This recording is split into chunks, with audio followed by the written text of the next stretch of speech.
Hello, and welcome to the Art of Intuition podcast. My name is Susan Jane, and I believe that trusting your intuition is the best way to live your life with meaning and purpose. Each week you will hear about how you can connect, develop, and trust your intuition through interviews with other guests and my own personal experiences. Join me to understand how your intuition can guide you towards a life full of meaning and loving purpose.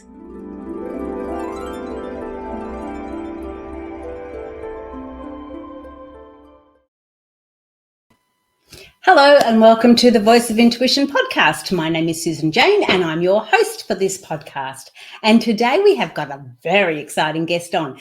Now, Zach Beach is his name, and he is a love coach. Now, when we started sort of chatting on Podmatch, we were discussing about love coaches, because I've not had a love coach on here. We've had relationship coaches, but not a love coach. And it was like really interesting, but I don't know what questions to ask him. So I haven't got any questions organized or anything like that. And we're just going to go with the flow today, because I think you're going to get so much out of it, especially when we start talking about that journey of love, and how long it takes to travel just 18 short inches.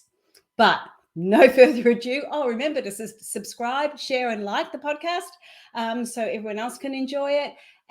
But I'm just going to bring on Zach. Welcome aboard, Zach. Hi, Susan. So happy to be here. Thanks for having me. We're looking forward to it. I'm going to ask you some riveting questions when they come to me. But at the moment, I'm so ready. Just listen to your heart. What does it want to know? Yeah. Okay. So the first thing we're going to ask you is, tell us a little bit about you. How did you get to be a love coach? I know you're a yogi and all the rest. I want to get an understanding of you and your background. Yeah. So thanks again for having me. It's wonderful to be on your show. I loved your intro. And it's true. I am a love coach because I believe, in short, that love is the reason that we are here on this planet. And my life mission is to help people bring more love into their lives. So just as you might get a gymnastics coach to help you learn gymnastics, so a violin coach to help you learn the violin, you can also use a love coach to help you improve your loving relationships. That includes loving relationship that you have with yourself, with your romantic partners, but even your friends and family, and potentially the world. So I love helping people discover the love that they are and discover the potential that they have to love unconditionally to others and, of course, the world. And this path started about 15 years ago, where I came to the conclusion that love is the reason that we are here on this planet. And I decided to devote myself entirely to love. And when I began this path, I realized how hard that was going to be. There's no Love Incorporated that you can apply to a job at. You can't go to school, not yet, to major in love and minor in compassion. So I knew that I had to carve out my own path, just as many of your listeners are carving out their own path in order to live fully in line with their truth. I too discovered that love is such a incredible and multidisciplinary um, emotion, way of being, way of living, and way of seeing the world. And I've continued to explore that now for about 15 years. So I think of my work in the world as being on the level of the body, the heart, and the mind. On the level of the body, I love to teach yoga, to read poetry, to get people to be in touch with their bodies. And of course, the source of intuition, which is also in our bodies. And I'd love to get into that. But I also work in the level of the heart through poetry, because that's the language of the heart. And on the level of the mind, that's where coaching comes in. That's where working with people one-on-one in workshops and other trainings can really help to give people the proper actions that they can do and future goals that they can work towards in order to improve the quality of their loving relationships. Wow. And I absolutely agree. You can't just work in one area, can you? It does have to be that holistic approach to it. But there was one Absolutely. little thing there I picked up, and we're going to go a bit deeper into that. So here we come. This is the probing questions. Oh, didn't really need to use that word. Okay. So you were talking about unconditional love. What Mm, is the difference between love and unconditional love? mm. Well, we have two types of love if you want to divide it up in that way. We have unconditional and conditional love, right? And conditional love, by and large, is what most people experience in their romantic relationships. And this is perfectly normal. These are two aspects of love that we can both think about how we want to bring into our relationships and to our lives. And conditional love basically says if this set of conditions is appropriate, then I will love. Right. It's kind of transactional.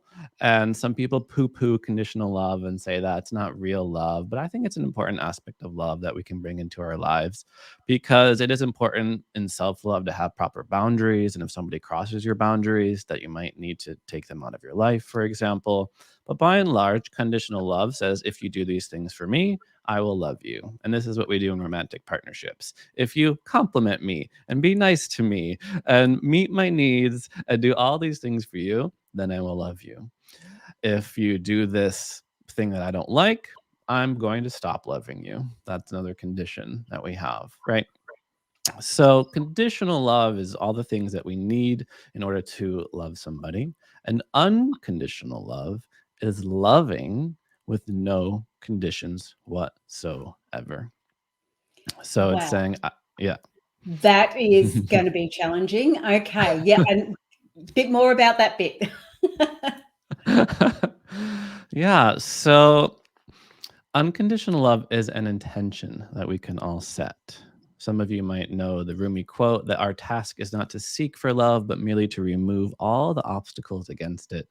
So, this path of unconditional love is one of looking at what resistance we have to extending love to others and seeing if we can remove that obstacle to allow our love to flow. And many people think that this is a pie in the sky ideal that we shouldn't even bother to cultivate. But I want to return back to this basic idea that love is why we are here on this planet, and that every human being that you ever meet in your entire life needs love. We all need love for our mental, emotional health, and of course, our spiritual awakening as well. So, right now, we're in this incredible loneliness epidemic. People are suffering not from lack of food or shelter in their lives. We have many of our material needs met, but we have a severe lack of love. So, to me, our task as human beings is to remove our conditions for loving others and to promote a more unconditional love, including looking at the resistances that we have to not love others. And that to me stems from seeing a fundamental goodness in all human beings, what Thomas Merton calls our secret inner beauty, recognizing we all have a fundamental, untouched, pure nature. You might call it Buddha nature, Christ consciousness, or just, again, inner beauty. But also, I think unconditional love stems from the fact that we're all connected. We're all interrelated, interdependent beings right now, all connected to each other. So extending love to somebody else is just like extending love to yourself because we are, of course, all connected. Okay. All right. In that context, what is love then? If I mean, like, I know what love is with conditions, Mm. and I have never heard anybody talk about love with conditions or conditioned love or that sort of thing in the way that you've sort of talked about it, Zach, because you've made it beautiful. Whereas I've always been led to believe everything's got to be unconditional love. But when you're doing this unconditional love, it's almost like you feel like you could lose yourself. Having conditions, like you said, allows you to still have your own self-love, and respect and honor for yourself. So I really loved how you put that forward. But when we're looking at unconditional love, when I'm loving and it's somebody with, say, conditions, like I love my partner, but if he did something and went off with somebody else, I might not love him. In fact, I don't think I would. Yep.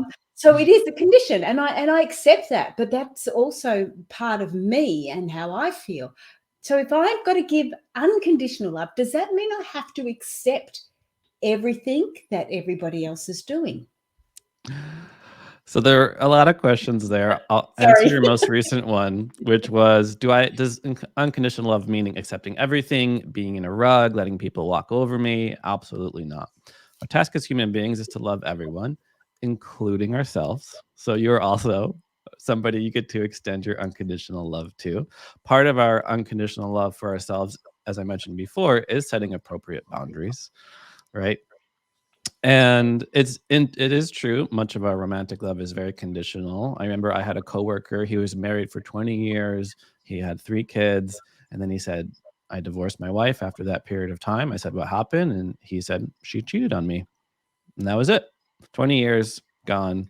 And I understand that's a big deal breaker for somebody, but believe it or not, we can create boundaries in our life. We can tell somebody we don't want them in our life and still love them. Therein lies the rub, right? Now, your first question was, what is love? And there are Mm. many ways to think about and conceptualize what love is, but I often find it helps to go to a very simple definition at first to think about what it means to cultivate unconditional love for others. And that is this: love is simply a genuine concern for another person's well being. It is caring about somebody, right? Whoa, that is so nice. Now that makes sense. Okay, sorry, Mm. keep going. Okay. So you care about somebody, you want them to be happy. That is love. And this applies to romantic relationships too. Studies and science shows that it's important to be there for your partner when things are tough and to practice that compassion.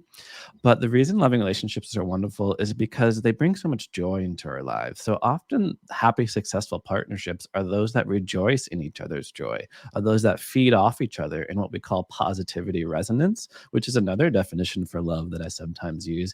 Anytime we have a genuine shared happiness with another person that stems from a genuine concern for their well being, and together our happiness just goes up into the heavens, into the sky, right? So we love everyone and ourselves. Sometimes we need to, of course, set appropriate boundaries in our life. We have limited time, limited physical space to be with people, but our love is actually unlimited. Yes. Okay. Sorry, you stopped. I wasn't ready for that bit. I was enjoying listening to what you were saying. Yes. Yeah, that's very, very true. Because, and I guess that's where we start to think of the difference between how we're thinking and how we're feeling. Because when you say about love being a genuine concern for the welfare of others, I have no problems at all with that, and none Mm. at all. Even for people that are not, well, what some people would call not really very nice humans, I can still be compassionate and share Yes. love. I don't have to like their behaviors, but I can still love them, and there's a difference between that. And I really enjoyed how you put that together. Hmm. So my next question is, so we were looking at thinking of the way we think about love in those constraints of time and space, and yet the way we feel about love in Mm. there's no time space, and it's coming from the heart and all the rest of it. So how do we get those two to, I don't know, talk? It's such a lovely question because absolutely the heart has its own metaphysics, I sometimes say. We do live in a physical reality where if I have $100 and I'm giving it to people that I know, I have to divide it up, right? One plus one will always equal two in our logical discursive reasoning. But guess what? The heart exists on its own level. The heart exists on its own plane, and it operates totally differently than our physical reality because, and you've probably discovered this in your life, the more love you give away, the more that you have. It's incredible.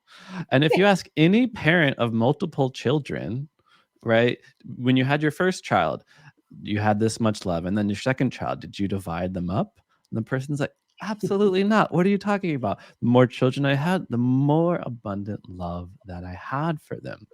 So that's the amazing thing about it, is it does operate on its own level.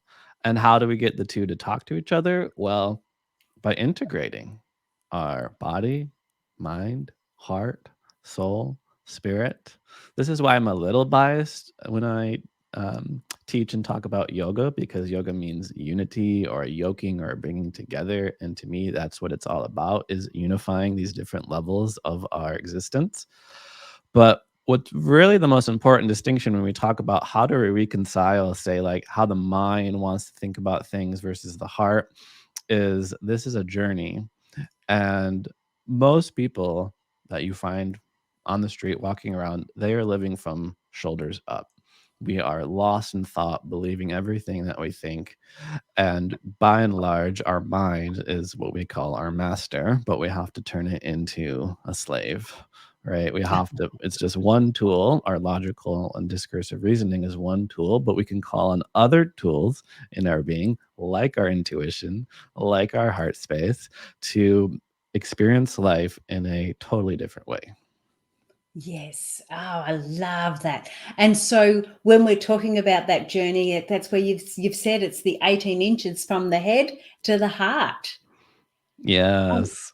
and it is a journey that it's a lifetime to cover. Sometimes many lifetimes. Yeah, yeah, that's very true. Yeah, very true. And yeah, so I find that really interesting. So, how can we start to look at that? Like, so the head's thinking one way, and the heart obviously is feeling another way. How do we how do we connect them? How do what is it that we need to do? Hmm. So I'm going to tangentially get to your question in just a second Yep. because just today I was writing a blog post on how to communicate in relationships because we're told just how important communication is, but that doesn't help necessarily. Knowing communication is important if we're not knowing the best way to communicate. And step one of this post, it's not up yet, is to listen, is to recognize that communication is a two-way road and you're not just talking, right?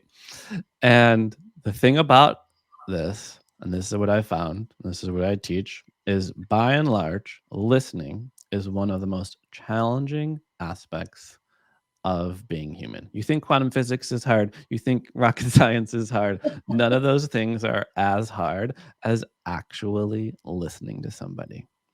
Mm. Because as many of your listeners have probably experienced, rarely are we listening to somebody. We're often waiting for our own chance to speak. We're often thinking, "Oh, I have a much better story, particularly because it involves me." So I'm so I can't wait till I can get my word in edgewise. Our ego is also always trying to position itself in a certain way. So you're like, "Oh, I better say something really funny or say something really insightful after this person's talking." So I say all of this because this is what the mind does. It is endlessly ruminating, endlessly churning new thoughts, new ideas, new think me, do this, do this. And as a result, anytime we're trying to listen to somebody, it's like there's a huge radio going on and we can't even receive them. So, what do we need to do in order to truly listen? We need to turn down that internal static in the mind, turn down that endless discourse of thinking, the one that says, "Oh, I'm hungry. I need to do this. You need to do this. What's for dinner? What's happening? This. What do I have to do in my to do list?" Da, da, da, da, da, da. If your mind is there, you're not going to be able to listen to somebody. You're not going to be able to receive somebody. So, how do we get to the heart? That's the first step. We have to calm the mind. We have to tame the monkey mind, as we say. We have to calm the turbulations of the mind, the waves that are continuously going about up here. And this is, again, how most people are living. They're stuck here, and one of the hardest things to do because is to listen to somebody with your whole being, with the heart, with body language, with your mirror neurons, with all that you are, without getting caught up in your own stuff. Whoa, okay. Now I just tried to do that, and I do say tried As an interviewer, it's tough. I know it's really hard because because I'm thinking, "Oh, the people will wanna hear something." But yes, and so it was really good. It was a really good understanding of what you're talking about because it isn't easy to be mm-mm. listening and be wholly present because of everything going on. And, one of the thoughts that came to my mind when you were saying that was if people are listening to podcasts, they're still doing something else. They're Oh, yeah. often, and I know when I've Driving, listened to working podcasts, out. yeah, I know when I've listened to them, I've had to replay, thinking, oh, that sounded really good. I missed that bit. And I've had to replay it a few times Mm. to absorb it and get it on board. But when we're communicating with somebody, we can't do that. We can't replay it. Oh, can you We, imagine? we Even your first date, if your partner's on your phone, if your date's on their phone their entire time, it's not gonna work. No, no. I've had them on podcasts where I've had guests on here, and I don't know where this lady particularly was, but and I get when you're on this podcast and we video it that I have to look at my notes and things like that. But this lady, she was off with the pixies. I don't know where she was. Um, so yes, it is really, really important to engage. So the first thing we're doing is turning down the static, that noise. And I know a good way to do that is through meditation. But how else would we look at doing that when we're standing there in front of our partner or friend or a first date, and we need to engage with them?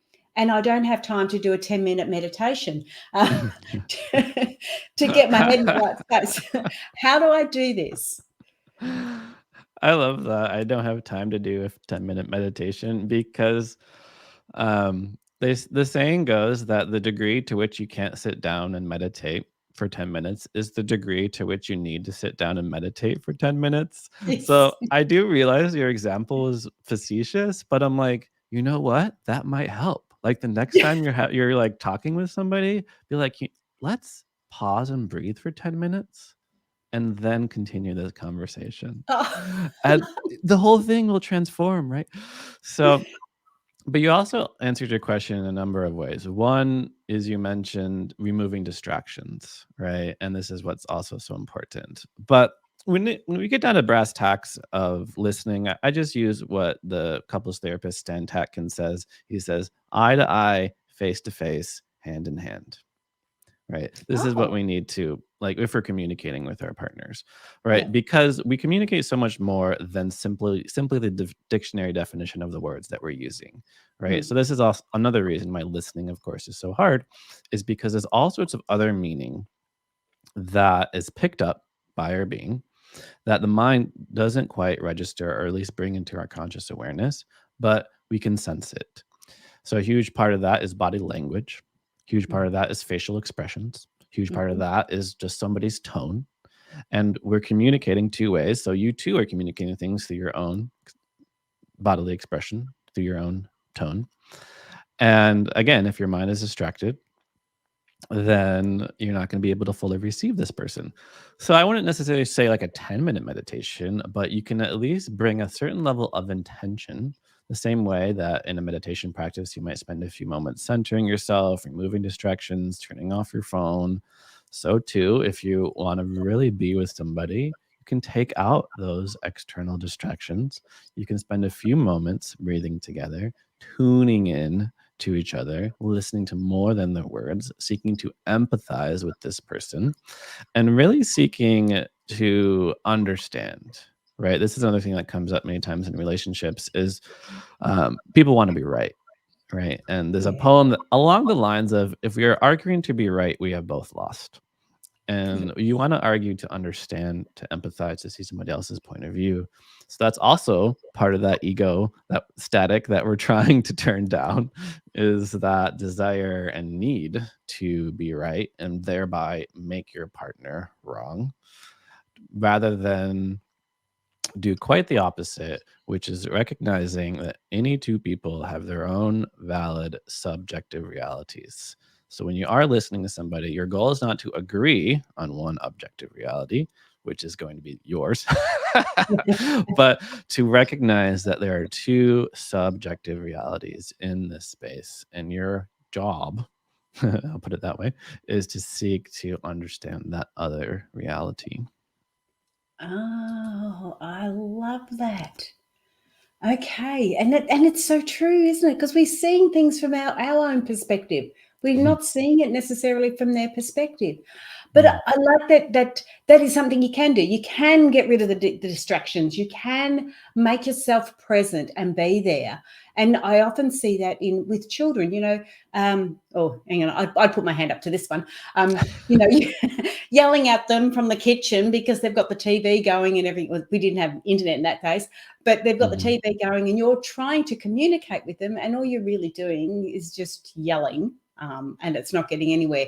So the only time I can remember, there was times there where I just would go in, turn the TV off, wait for them to finish whinging and bitching and carrying on, and then say, "Okay, guys, your dinner's ready." And it's that's just communication. But how Mhm. important it is when you're putting it down to communicating properly and getting it there. Mm. All right, so we've turned down the little fuzzy wuzzy bits. We've had an we've had an understanding that we need to be face to face, eye to eye, hands to hand, if that's what we can do. Sometimes that's not always as possible, but that's the ideal. Center yourself, get rid of the distractions, give yourself some time and everything else, and then you can start to communicate. But when we're talking about this journey from our You're a head good to our listener, Susan. That was a lovely summary. thank you. Oh, I did it! Yay! I'm winning. So, All actually, right. I was kinda joking, but, like, you're so right because, some of the next steps are, one, validating the other person, right? So, mirroring is one communication technique that sometimes we use in couples therapy or coaching, where you simply repeat back what you think you heard from the other person, and usually that's the time when they're like, "That's not what I said at all. What I really said was," and then you're like, "Oh, okay." So you mirror that back too. But this goes back to what I was mentioning earlier along the lines of we all need love. And then you were like, what does that love look like? Well, it looks like connection, it looks like belonging, it looks like being seen and understood.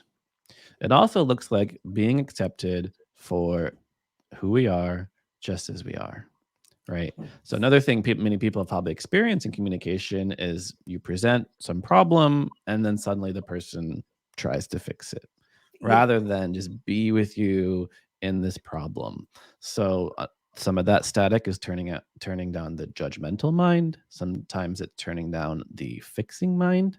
Sometimes it's turning down the mind that says I need to be right to not being able to having the courage to be with somebody else's suffering, right, is another huge part. And that validation is so key in helping someone feel seen, feel recognized, feel understood, and not feel like somebody is trying to fix, change, or improve them. Yes, I know I have said that before with my partner, and I've sort of looked at him and I went, you don't want me to fix this, do you? And he goes, no, no, just want you to listen. I went, oh, that's good. Mm, mhm. So yeah, it is. It's very real. And what I just got a little bit of an aha moment as you were talking then too, because you've turned around, we've turned this down, distractions Mm. and that side of it, and then we've turned down this judgment and that side of it. Every time we turn down something, are we not traveling from the head to the heart each time you're turning it down? Am I Oh, right? Is that where I you're love it. taking me? Yes, absolutely.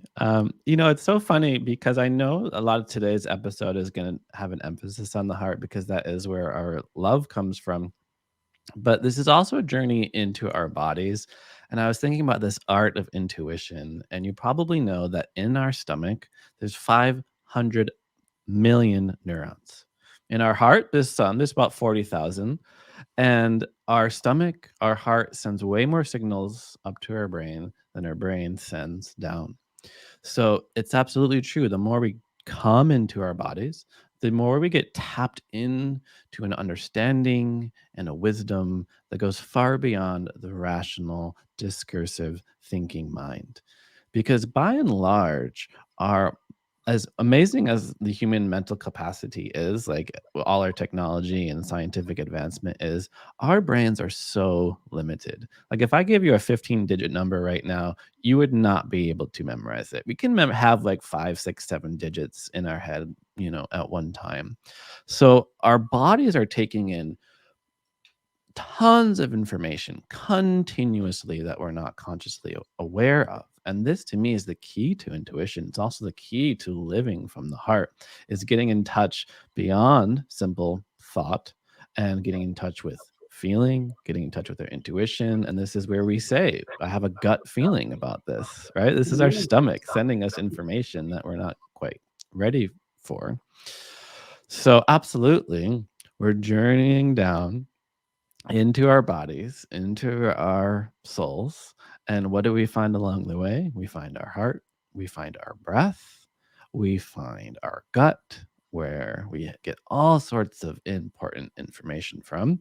We also discover emotions Oh, because we also feel our emotions in our bodies, which our emotions are also important pieces of information, right? They're also trying to teach us something. So, yes, this is the journey. This yeah. is the path that we are supposed to take. So on your path, we're going from head to heart. We've got 18 inches, and mine we go a little bit further down to the gut. It's all Um, connected. It's all it connected. We're using, absolutely is. obviously humans are chatterboxes. Like we have to talk about things. So and requires duality and division. But even when we say gut, heart, it's all connected. So absolutely, absolutely. And I mean, sometimes we just need to have this sort of structure in place to sort of make it analytical so we can understand it. But then as soon as Mhm. we make it analytical, we sort of go, yeah, now you throw that away and we just it's just part of the whole.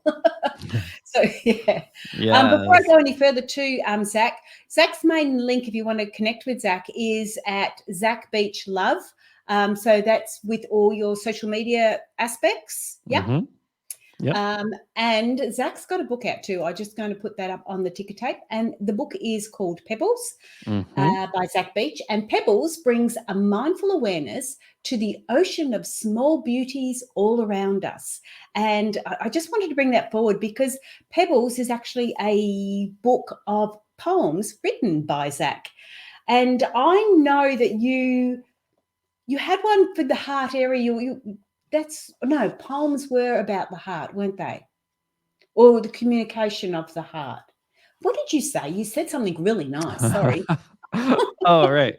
I thought you were getting, because I have another poetry book. I thought you were getting confused because my first poetry book was called Drinking Roses on Sunday, 10,000 Words to Open the Heart, because that's about how long the book was. Oh, But I I did see. mention, you're a very good listener. I did mention at the beginning that poetry to me is the language of the heart. I told you it was nice. Whatever you said was nice. Um, but I do want to go a little bit more back into the other aspect. But have you got a poem that we can share? Like you've got I one. have many poems. Woohoo! All right. Zach, And you can do so your many poem. of what we've talked about is so relevant to many of the poems in this book. So this is my third poetry collection. It's called Pebbles, which is meant to conjure up a few images. One is of a Zen garden. You imagine petals raked into really beautiful designs, but it's also meant to resemble a babbling brook where it's clear enough that you can see the pebbles in the earth. And there's a number of poems that speak to many of the topics that we've talked about. There's three sections to the book. First one's pebbles, second one's leaves, and the third one is petals. And it's all about flowers. So this is a short one I'll give you right now. And it simply goes like this. I sat with a flower, and it told me this. The mind will break the world into a million pieces. Only the heart can make it whole again. Oh, I love that. Oh, that gave me goosebumps. That was lovely. And I don't know whether you know, but I do flower readings. That was part of that's my Mm. tool for connecting with your intuition. So Oh, wonderful. yeah, yeah. So that's really lovely. We got time for one more? Yeah. So here's another flower one since you liked flowers. Um, and there's a poem earlier that equates a clear sky with mindfulness, because one thing that I always love is that the bluest sky is the one with the least things in it. Right. Yes. So too, when we do get to calm the mind, we experience a calm and a clarity that more resembles who we truly are than any egoic thought process. So I also like this other idea that when things become clear, they have no choice but to be filled with light. So what I mean by that is, I hold up this glass of water. If this water was full of mud, you wouldn't be able to see through it. But if the Yeah. mud were to settle, then of course, light would naturally permeate the water. So Mhm. this is a slightly longer poem because it's meant to resemble how petals or how flowers have many pebbles. How flowers have many petals. Yeah. And it goes like this. If you're not sure how to treat the hydrangea or any other, start with appreciation, move on to admiration, and keep going past worship until you reach the end of otherness and have no choice but to fully sacrifice yourself to the earth, corpse bleeding at the altar of union, realizing when things become clear, they have no choice but to be filled with light. Oh, that's nice. I'm going to have to get some of your poems and pop them on my website. Oh, They are lovely. I I would really be love. honored. Yeah, I'll do that. Especially, it's just nice having that and that connection and the understanding behind it. So it's really lovely. But the book Pebbles by Zach Beach is Pebbles brings mindful awareness to the ocean of small beauties all around us, and that's what I like. So we're talking about things, and which is why I do the flower reading. It's things that we just sort of tend to take for granted, and we don't realize how the importance Mm, of them. And they're just in nature; they're just there. So yeah, absolutely. And yeah. that's one of the biggest transformations that I've encountered in my own life is learning the power of our attention and how what we see in the world is a reflection of us, that we don't see the world as it is, we see the world as we are. And love is one way to see the world. It is actually a lens with which to view the world. But earlier, when we were talking about listening and how important it is to listen, that reflects this basic idea that the most precious gift we have to offer another person is our presence, not our advice, but our open hearted, non judgmental, loving presence. And one way to focus our attention is meditation, yoga, Tai Chi, any kind of mindful movement, any kind of slowing down. And there's a story I love where one meditator was asked why he wakes up 4 a.m., goes to the temple to meditate every day. Is he trying to attain enlightenment or something else? And he says, I meditate so I can notice the flowers on my way to the temple in the morning. Yeah, yeah, I know exactly what you mean. When I first started doing meditation, I think it was 100 years ago. It, it was a little while ago. I can remember it was really challenging to start with, and to Mm, turn that monkey mind off. But after a while, it got to the stage where I really struggled to walk away from it. I just wanted to stay in this peaceful mm, environment, and it was just such a beautiful space to be in. And it does make you a lot more aware of what's going on around you, and not the busy bright shiny objects that are going around you, just that mm, there's a plant there. Actually, mm. speaking of that, I have the light come through every now and again at this time of year, and it just highlights this little plant that I've got growing there, and it looks like fairy lights all through it. Oh, And nice. it's like I noticed it a couple of days ago, and it's like, whoa, these are the little things that meditation and being aware is all a part of, isn't it? It's just seeing things that you just didn't realize you were there before. Hmm. They were, but Abs- you just didn't see it. Yeah. No, absolutely. That's one of the transformations that happens with meditation, with a deepening of one spiritual practice, is we realize that essentially less is more. One of my Mhm. favorite phrases is that we have no time to rush because it's quite the opposite of what we often think, that you only live once and you have one life and you have to seize the day and carpe diem, and you end up with people just running around experience seeking one thing after the next. But what we find is that when we are able to slow down, we notice more, we're here more.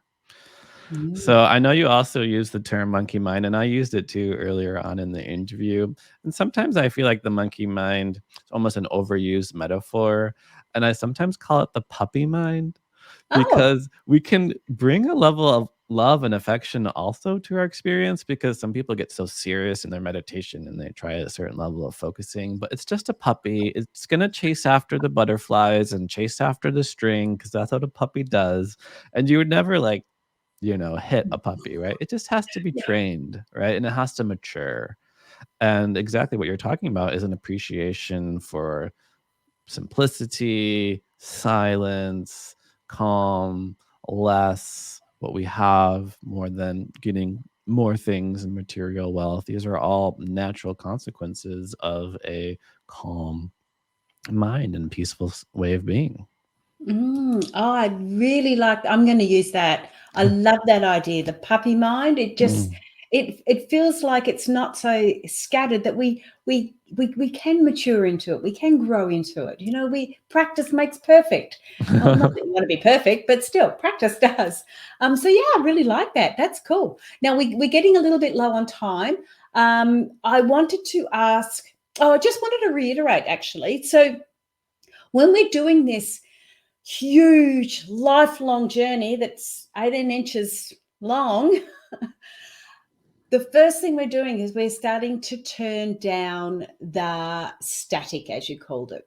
The Mhm. next stage is we turn off the judgment, we turn off the need to respond, we turn off that side of things, and we start to slow down and really take on board what the other person is saying, what they're doing, their tone in their voice. We started to look at things like that.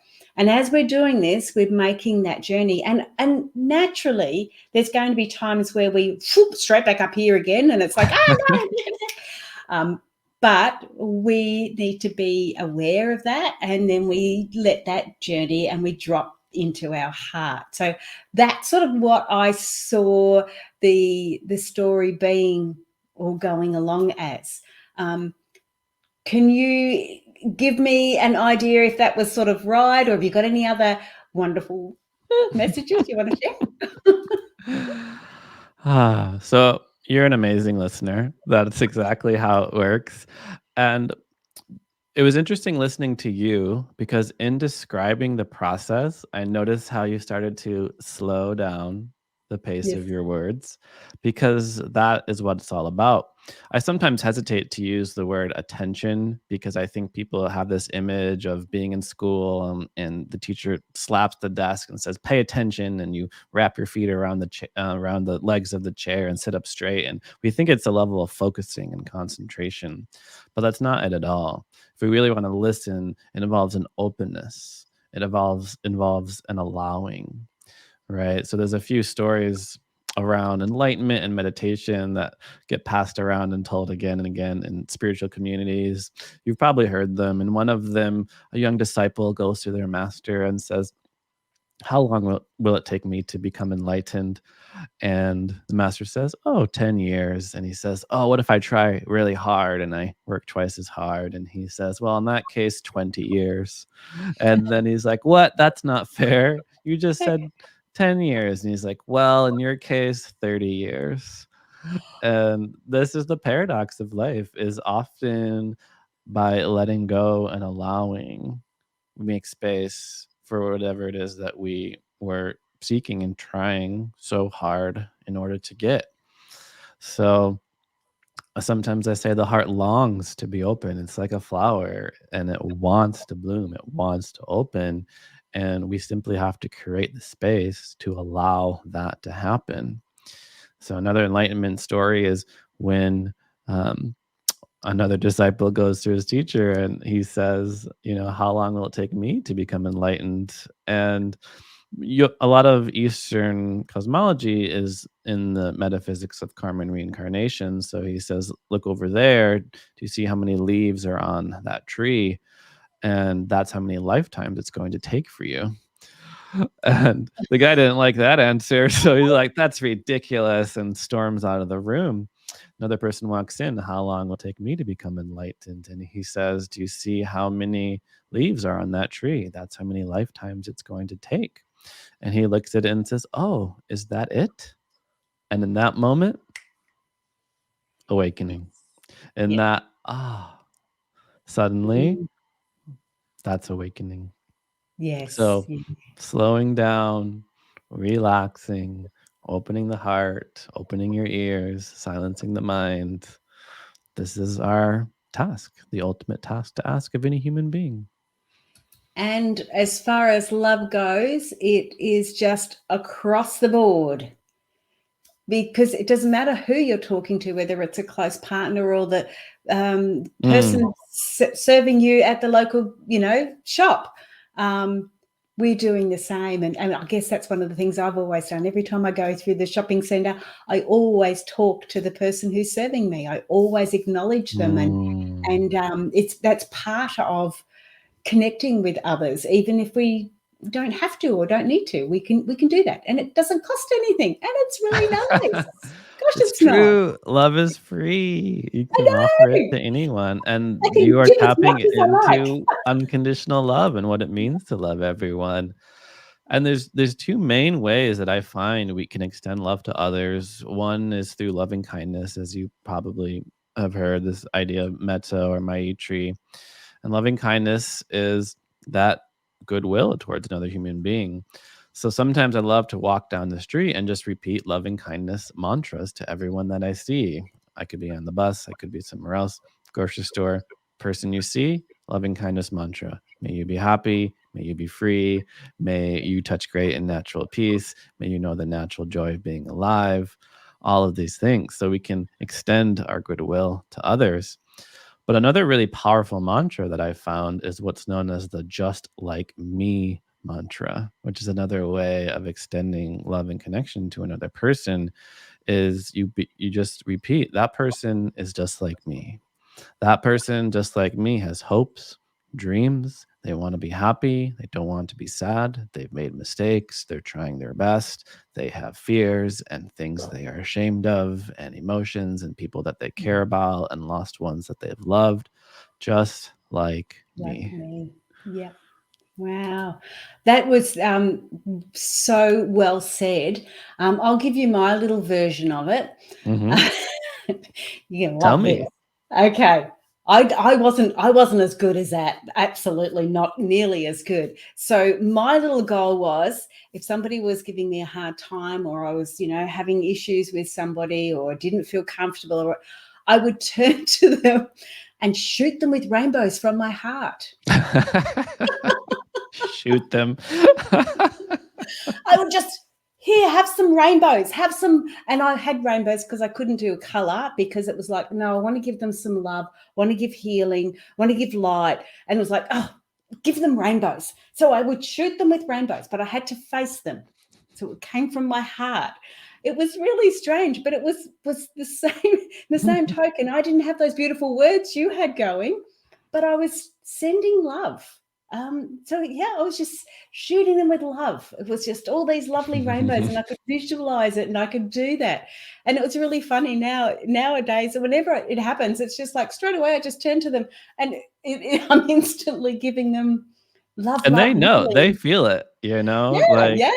So they're it was, yeah, definitely not as nice and cleverly put together as yours, but it was pretty colourful. No, But anyway, visualization is a really wonderful tool. yeah, yeah. But Zach, we have to say goodbye. We're at the end Mm. of our time now. Thank you so much for being on the show. It was really cool. Thank you, Susan. It's been wonderful. And I found things to ask you. So woohoo, I'm pleased. You listened to your heart, you followed your gut, questions arose. That's all you need. Okay. All right, let's just stay on the line for a second. I will be back, and I pressed the right buttons. Yes, I've got the right buttons. That was really cool. I really enjoyed that, because I didn't really know what to say. I was a little bit unsure. When we've got a lot of guests coming on, sometimes you don't know what to say. So it was really nice that Zach made me feel so comfortable. And I hope he felt comfortable with the questions that I was asking. And I hope you get something out of this too, because it is only 18 inches from the head to the heart. but it's such a powerful journey, a powerful trip. And if you can get that journey right, you will be fine for the rest of your life. Doesn't matter who you come in contact with, it's going to be good. It's going to be really good. And you'll find your life will be so much brighter and happier and clearer. So jump on his website and have a look at it. And and have a look at the book. I'm going to get some of those poems. They're beautiful. All right, but that's it for me today. Like, share. Where's the buttons I've got to press? Like, share, subscribe to the podcast. Jump on the Facebook group, Intuitive Personal Development. And I do flower readings live once a week on that too. So you can have a little see what flower readings are all about, because they're our goals in life. So that's it from me today. Have a great week, and I'll catch you next week. Bye for now.